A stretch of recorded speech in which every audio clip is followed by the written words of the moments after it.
Hello, everyone. I would like to welcome you all to the podcast. My name is Connor, and we have, Hi, I'm Cassie. What's going on? I'm Deontay. and we are here to present to everyone the life and the legacy of Kaiser Wilhelm II. For conversational purposes, we are just going to call him Willy. Uh, yeah, that's just what we're going with.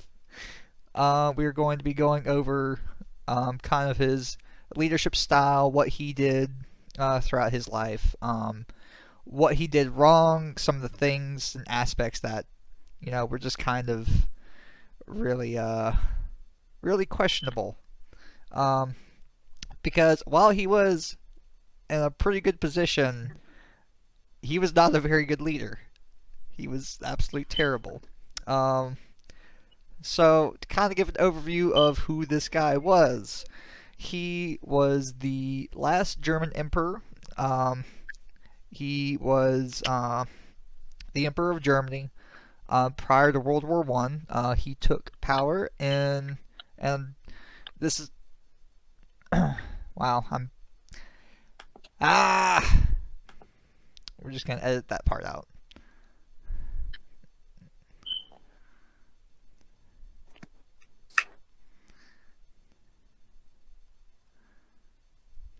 Are we starting over? No, we're not gonna start over. I'm just gonna go through it. I'm just gonna go ahead and clip that out.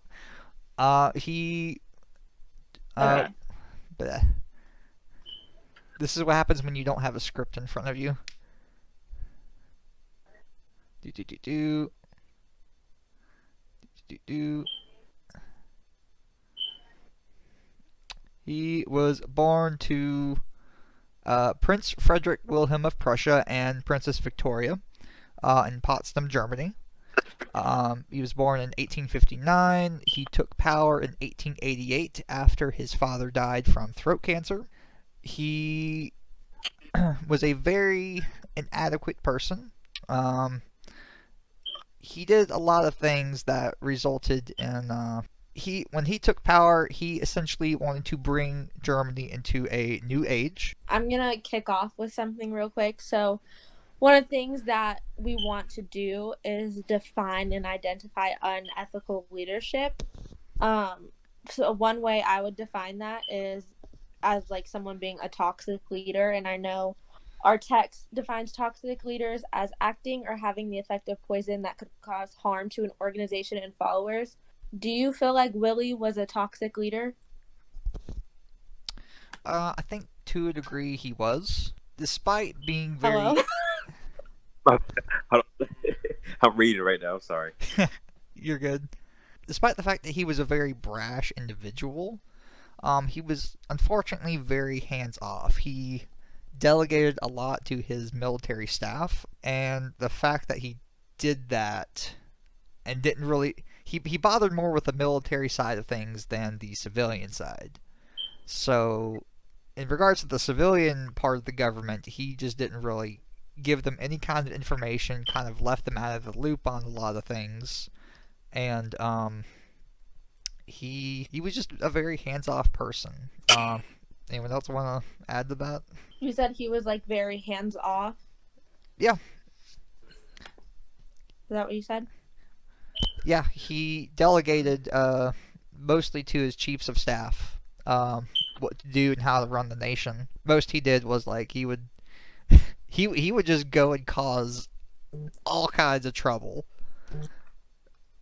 Eventually, he kept egging trouble on until the events of 1914 took place. So like he kind of had like a free reign type leadership, where it's kind of like, how can I describe this? There's like I'm thinking of something in my head, and it's a concept I learned, like a certain leadership style, and I'm drawing blanks.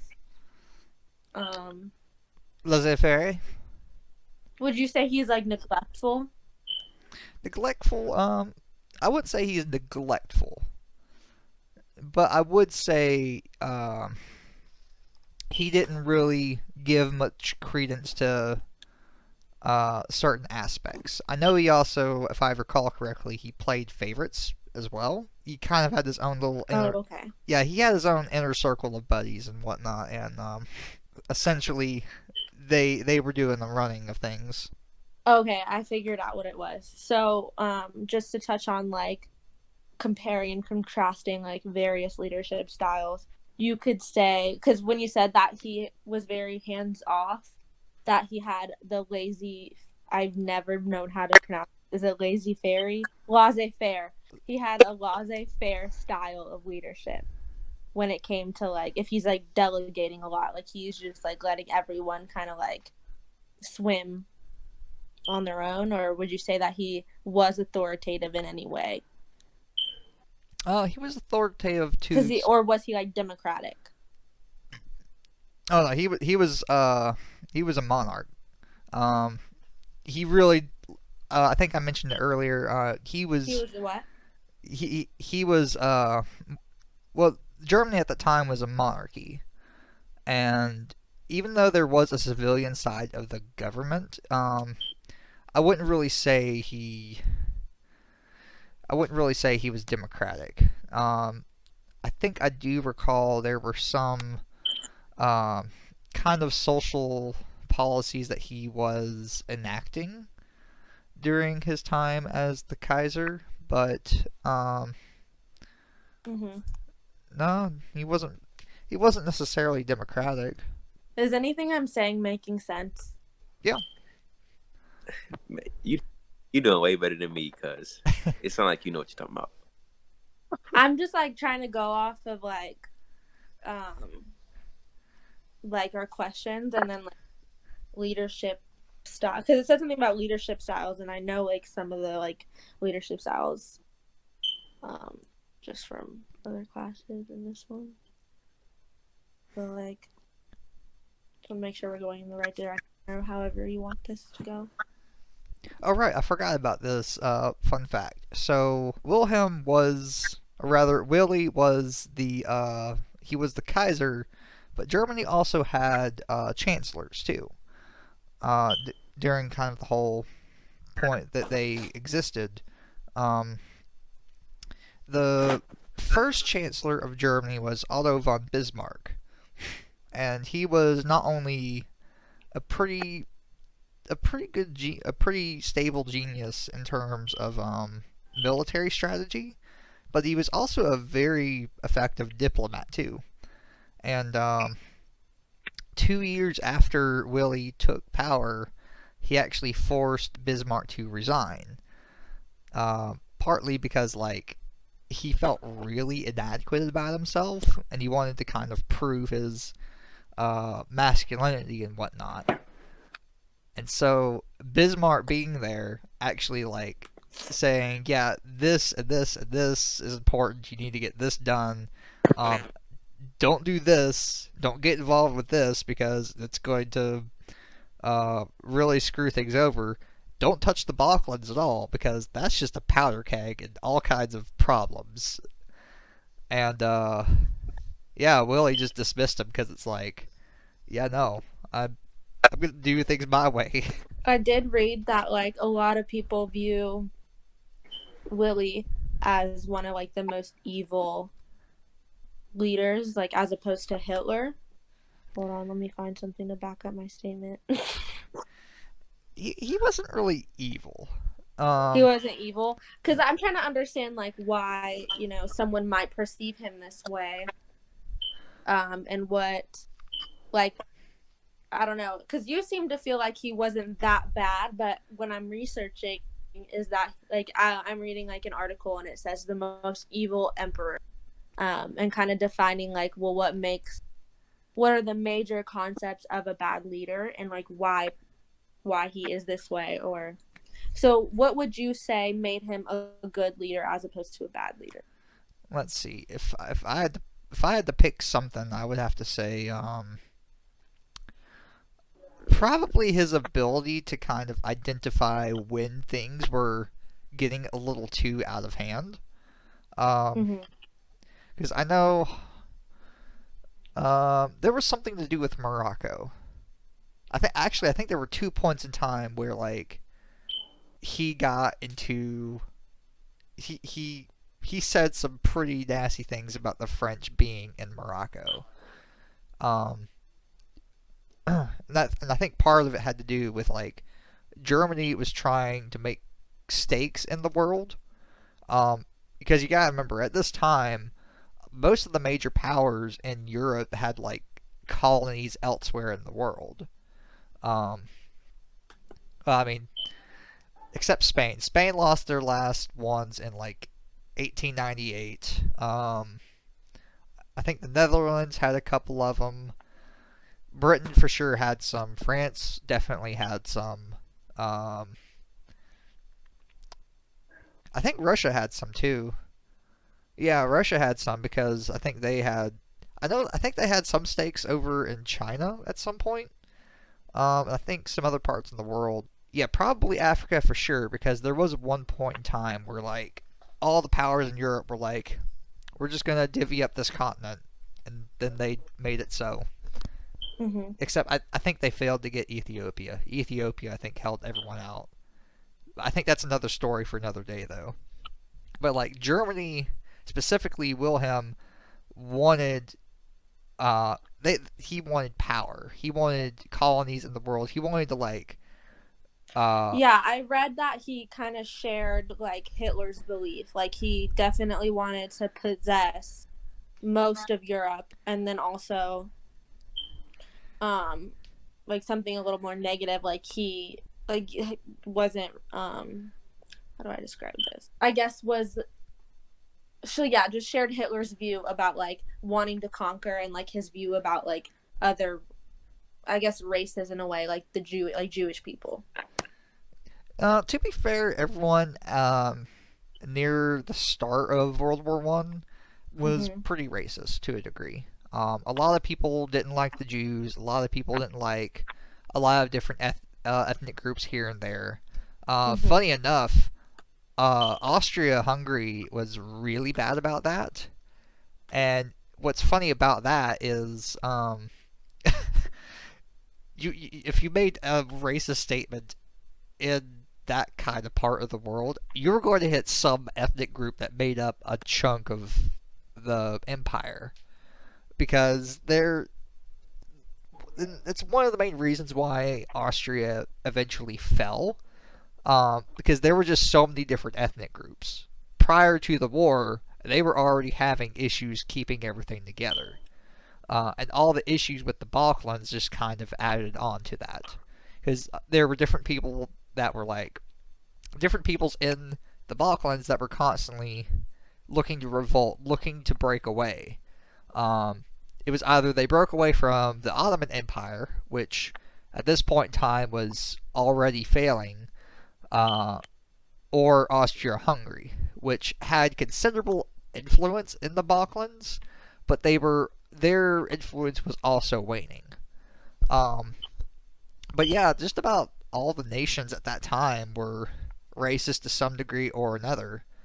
Um, Mm-hmm. and Do you feel like, because one of the things we should touch on, like explain ways in which negative leadership practices can be cultivated. So if you have a leader who is, obviously like racist or apprehensive towards different cultures, I feel like that almost cultivates like those kind of people like in the whatever country or like place that you're in. Like just kind of how like right now when Trump became president and all those things were coming out about his racist statements, and then you had like all these people coming and saying like really evil things. I feel like the same thing happened probably back then. Like if you have a guy in power who just doesn't care or is racist or wants like annihilation of certain people, like people are gonna be more racist or more openly. right, Even if it was like a normal thing back then, I wouldn't say just because it was normal back then doesn't mean it's right. I feel like that would definitely be like a negative leadership quality and a unethical leadership quality well, on his part. yeah. At the same time, you also kind of have to keep in mind that that was over 100 years ago now. And that Mhm. was an entirely different world at that point in time. Right. In fact, the First World War is kind of what ushered in the kind of the modern age as we know it. So Because for them, that wouldn't have been a toxic leadership trait. That would just been normal. right, traits such as masculinity, maybe not necessarily racism, but like it's either it's either you had ideals about that at some point or another, or like you just didn't care, or I'm probably not framing this correctly. It was kind of a norm to be at least a little bit racist. You People always had like some opinion or another on certain ethnic groups or nationalities. This is especially prevalent at the time because Willie himself actually made many different statements against France and England um, in negative, and he actually painted them in negative light too. In fact, I think on the history, yeah, here it is.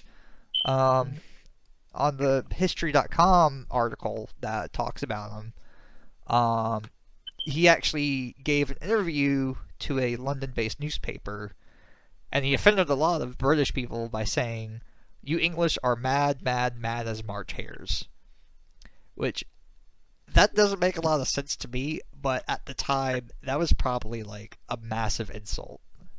Mhm.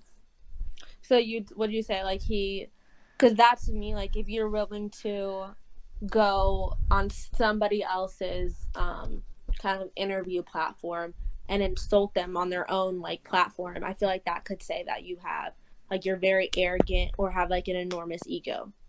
Yeah, he did. I would definitely say something like that. That being said, just to kind of separate the two, Willie and Hitler were two separate people. Mhm. Willie was just a weak and an inadequate person. Hitler was, pardon my French, batshit crazy. Mhm. Um, So do you feel like maybe like Willie, so he always felt inadequate, so he was constantly paranoid, like I constantly have to step up the game or be tougher or look, I guess like we would see it as more evil than everybody else. So he has to make a name for himself because yeah, he feels inadequate. he basically put on as best he could a persona of a macho man, and and looking in hindsight, it looked really bad. But at the time, it's like he was trying to assert Germany into European affairs. In some ways, his actions do make sense, but at the same Mhm. time, he kind of went about it wrong. Case in point, the Morocco stuff. Um, because I think it was not once but twice that with Morocco, he just about like caused he just about caused a world war right there. 1905, the first Moroccan crisis. Tangiers declared support for the Sultan of Morocco, provoking the anger of France and Britain in what will be known as the First Moroccan Crisis, a foreshadowing of the greater conflict. Kaiser did not have any substantive interest in Morocco, neither did the German government. The central purpose of his appearance was to disrupt the Anglo-French Entente, formed in April 1904. Yes, I forgot about this. Another reason why he constantly opened his mouth and flew off the handle more often than not is because he was basically surrounded by people he perceived were going to turn on him. Would Uh, what? that would basically turn on him. And for the Okay. most part, he was right. So he was very paranoid about, well, I guess if you're right in your paranoia, is it really paranoia? You Uh, know? yeah.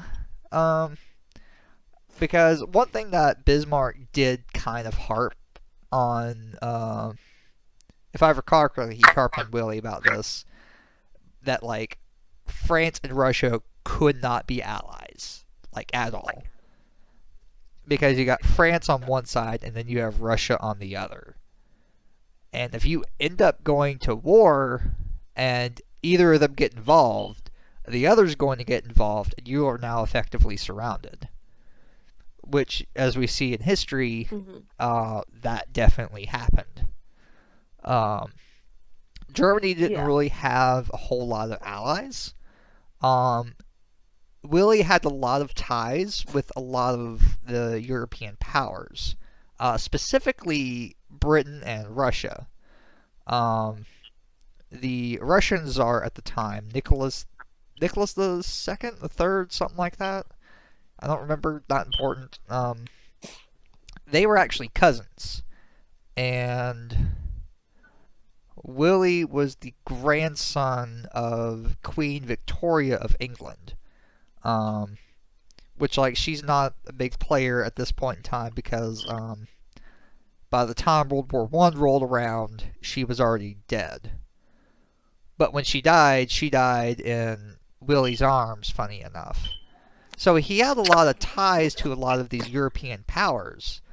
And so him meddling in the affairs of each of these powers was him attempting to kind of keep everyone from, like, forming alliances and the such. And the Moroccan crisis was basically his attempt to keep France and Britain from becoming chummy. So basically, I forget exactly what happened or what he did, but basically he showed up to Morocco, supported the Sultan, which the Sultan was under the French or something to that effect. Oh no, he said he saw the Sultan as a free and independent subject with no foreign control, and France got upset at that. Trying to identify examples of ineffective leadership. I think that's a good point when he did that whole thing with Morocco. Because he's sitting there, he's trying to do one thing and he actually ends up doing another. Because what he effectively does is what did I do?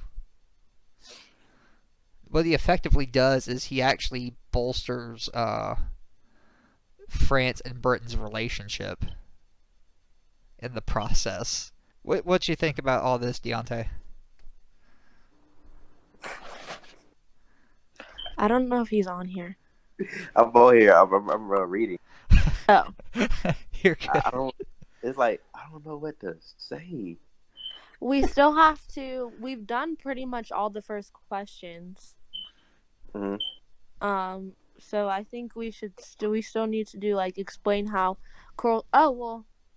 Okay. So you kind of touched on that previously, Connor. That because it says explain how cultural context may determine whether or not leadership is bad. Because when I was saying, his leadership was ineffective and, like, the major concepts of why he was bad, you said that not, like, because everyone was, racist back then, and you were kind of, like, touching back on how, like, just the culture back then, maybe he wasn't as bad as a leader as everybody says now he was. Does that make sense? Like, do you get what I'm saying? Yeah. At the time, he probably did still seem pretty ineffective. But, like, in the context of the culture, we look back on him as being, like, maybe not necessarily as bad of a man as Hitler. Like, he was still pretty bad. But, like, he was bad in the context of he did stuff and bad things happened. Hitler did stuff with the intent of doing bad things, and bad things happened. Well, I mean, technically... Right, so you feel like Willy didn't have evil intent. Right. Okay. And, like, before someone points it out with Belgium, technically that wasn't him, that was his primary general that did all that bad stuff. Although, to be fair, we do look at it through the context of what our followers do are a reflection on us. technically, what happened? What was the general's name? I don't remember. Mol. Uh. Aha! I found you. This is gonna be a mouthful. Helmuth von Moltke, the younger. I cannot say that 5 times fast. That is a lot. But the funny part is, he actually had one of his predecessors was the older. I think it's the same name, but the older. But basically, this dude was the general in charge when Germany entered the war, and a lot of bad stuff happened in Belgium with the involving like the killing of civilians and whatnot. The actions of his troops there can technically be seen as a bad reflection on Moltke. And Molly was appointed by Willy. So does that mean that the actions of Molly are a bad reflection on Willy? But yeah, context of the time, yeah, he was not that bad. Okay. Yeah, I could see how that could be a thing because, like, just to make a parallel, I guess, for Napoleon, you could see him as someone who was, like, really smart and, really tough, I guess, very resilient. But then also, if you look at exactly what he's doing, like, killing people's never right, you know? But if you look at the context of back then, you know, he was getting what he wanted, essentially, up until he didn't anymore. But if that's a good parallel, if not, just cut that out. I don't want to sound dumb. No, you're absolutely right, because I'm actually going to piggyback onto that thought. So, funny enough, so at the time Napoleon was taking power and whatnot, it was right after the French Revolution, and kind of around the same time of the French Revolution taking place, in the French province of Haiti. What was the name of the island? I don't remember the name of the island, but basically the slaves on Haiti revolted, and it was a violent uprising.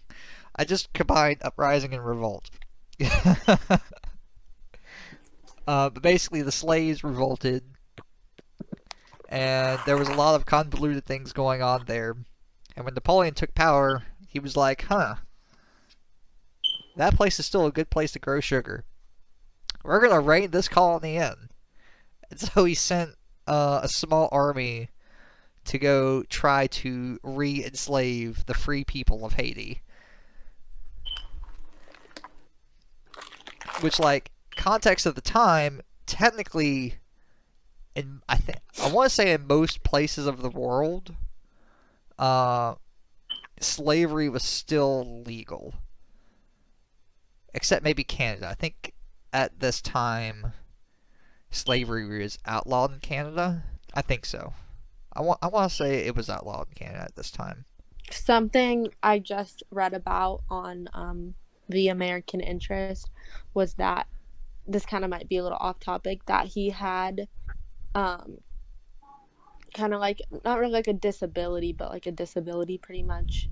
His hand was like really tiny, like everyone would notice his tiny hand, and he spent his childhood wearing iron braces and doing like physical therapy. I feel like that definitely could be why he grew up to be the way he was. Like, when you have a physical disability or something that like people look down upon, because I know back then like people were not accepting of certain things like that.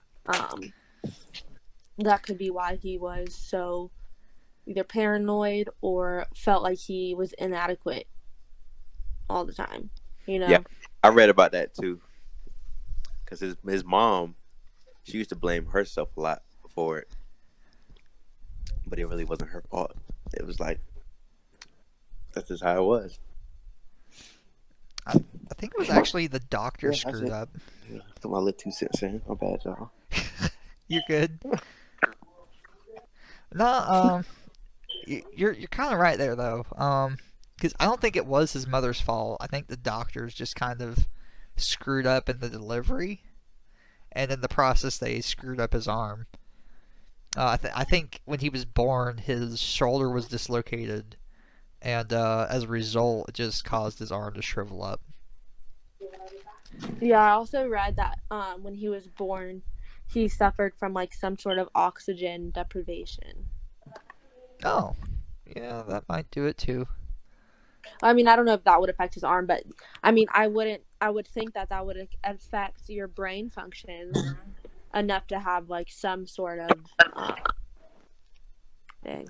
Super weird fun fact about Willy that's like completely off topic is that he fetishized his mother's like gloved hand, and it continued in his adult life, and he like paid people for like he liked hand bondage, so he would like pay people for that, allegedly, according to the AmericanInterest.com. Oh, more info on his arm. He suffered a neck injury during birth, which caused him never to be able to use his left arm. So that's how that occurred. Oh, was it They neck also injury? said that he probably had a learning disability too. So it's just a combination of a bunch of different things. But then you could say that like the fact that, you know, he had all these issues like a physical disability, a learning disability, but yet he rose to power, like he became someone that ruled over Germany as an emperor. Like you could say that that's like a remarkable thing, you know. You could say that that's very like remarkable, very resilient of him, very like I'm Yeah, looking for a certain word. like he beat the odds, basically. Yeah, like he beat the odds, because nowadays, like if you were to see a story about how, you know, this person went through all these trials and tribulations, you know, from the moment they were born, and then they rose to power and they became famous, you would be like clapping your hands for them. And you would write off any negative thing that they did, because you would just say, oh, it's his childhood trauma.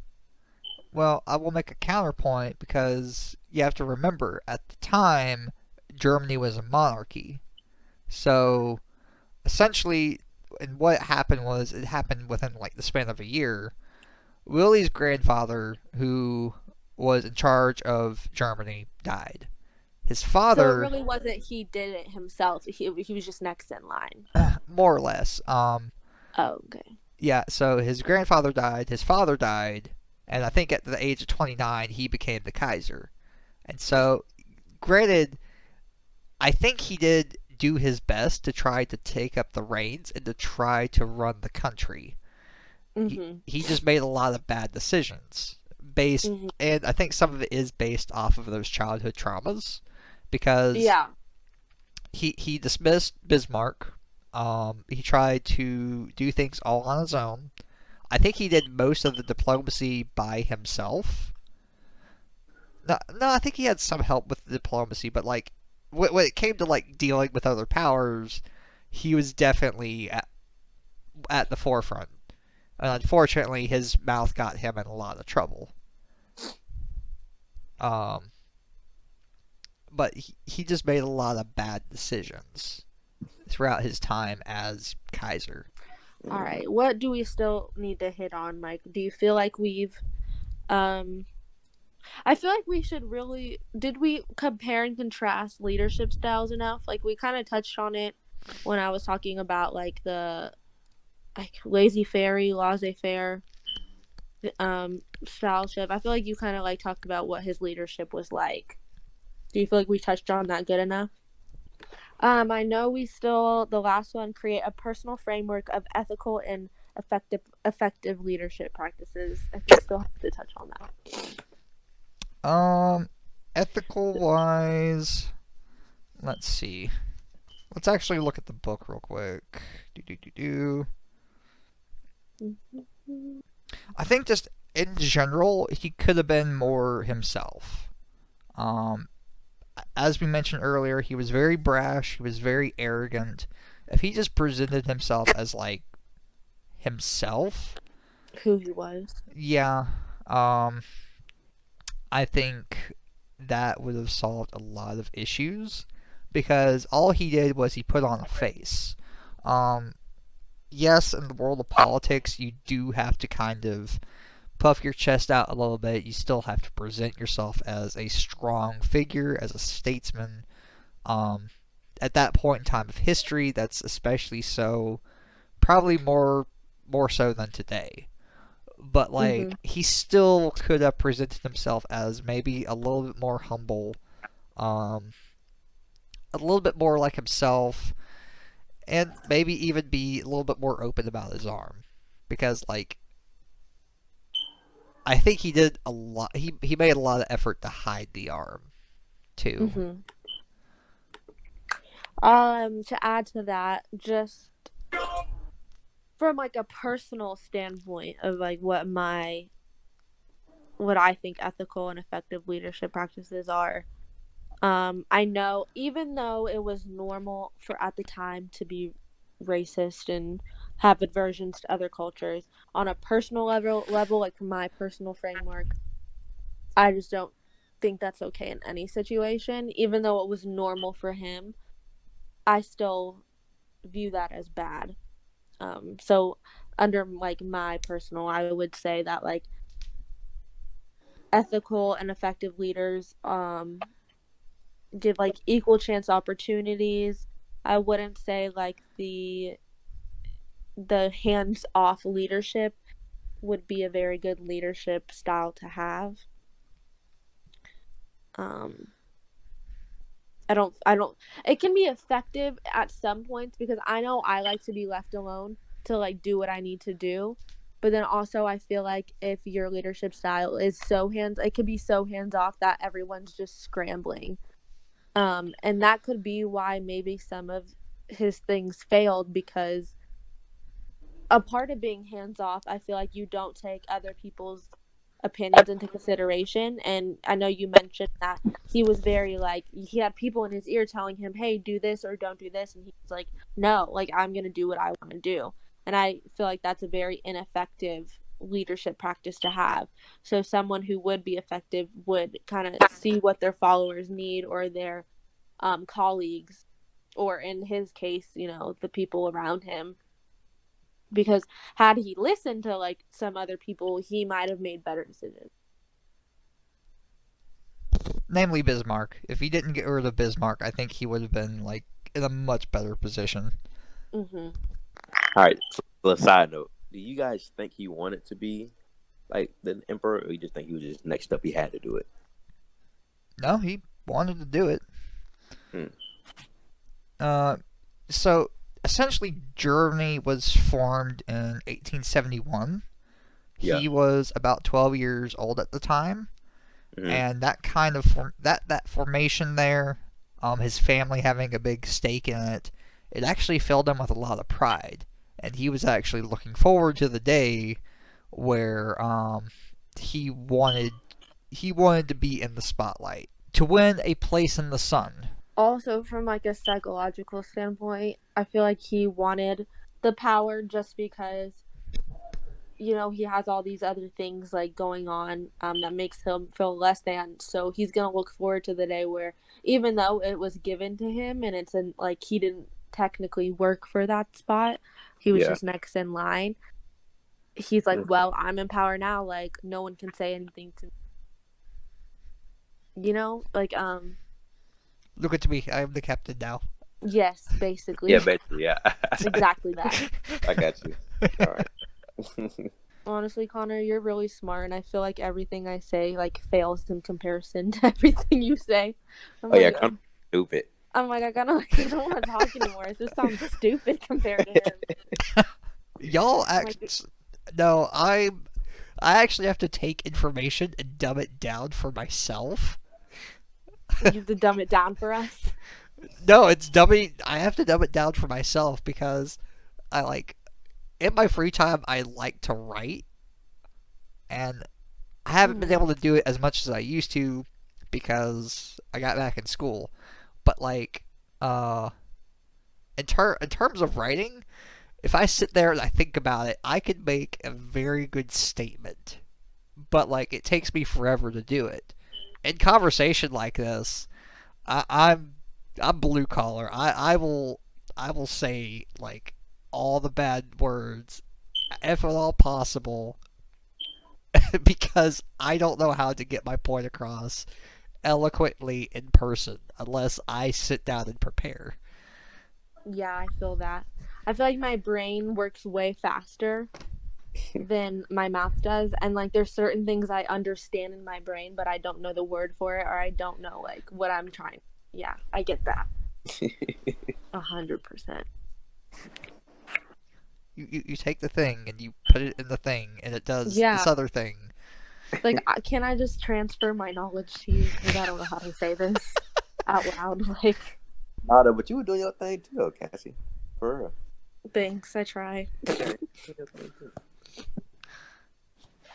I feel like I just say things so simple. Like, I need to use bigger words or something. I don't know. But, what else? Did we touch on everything, you think? Or is there anything else we should elaborate on? I think we got everything. Alright, so that is Kaiser Wilhelm in a nutshell, guys. Thank you for tuning in. This is Connor. This is Cassie. This is Deontay. And thank you for listening.